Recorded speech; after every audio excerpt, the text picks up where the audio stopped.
Whoa, absolutely stunning.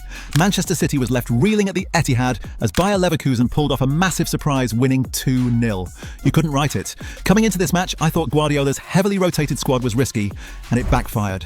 Listen, Guardiola's decision to rest key players aiming for squad preservation was bold, but opened the door for Leverkusen. And bam, Leverkusen's tactical discipline was outrageous. Grimaldo's early goal, oh my goodness, it showcased the ease with which they exploited City's lack of cohesion. It was like they sniffed out every defensive lapse. Patrik Schick's perfectly timed header sealed it. This game, unbelievable. Guys, this is the stuff that shakes the Champions League. You know what I mean? Hit that subscribe button and let's dive deeper into this shocking result. Speaking of incredible performances, we just have to talk about Mark Flekken in goal, an absolute game changer today. I mean, 9 saves against Manchester City? That's something else. At first, it looked like City might break through with their relentless attacking, but Flekken was up to the task time and time again. He had this uncanny ability to just be in the right place at the right time, saving those close-range shots and those long-range screamers with ease.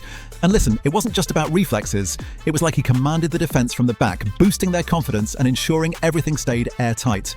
When you saw City bringing on the big guns in the second half, like Haaland and Foden, it felt like the pressure was going to be too much.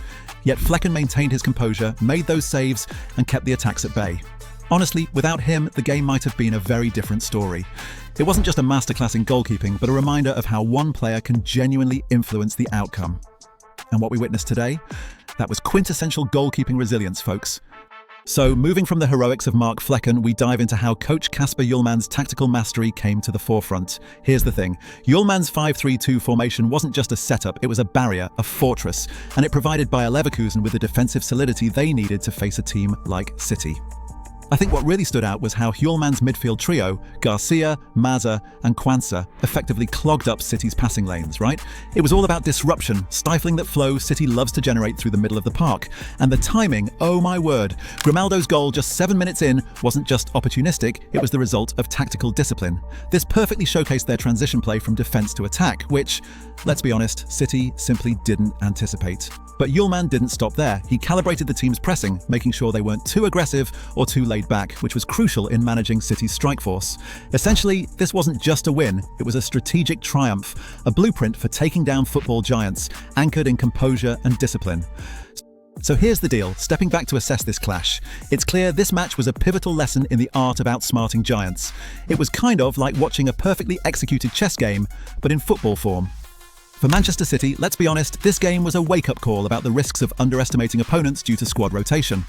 Guardiola's choice to rest key players, although perhaps necessary for the long haul, sort of disrupted City's rhythm and fluidity. We're all thinking it, right? They need to rethink how they approach these less tense fixtures because, well, nobody is safe. On the flip side, Bayer Leverkusen's emphatic takedown of City is no small feat. I mean, this is the Etihad we're talking about. This result no doubt sets them up as a fierce contender that can capitalise on rivals' slip-ups. So, what do you guys think? Was this a masterclass from Leverkusen or a stumble from City? And how should Guardiola recalibrate? Let me know your thoughts in the comments.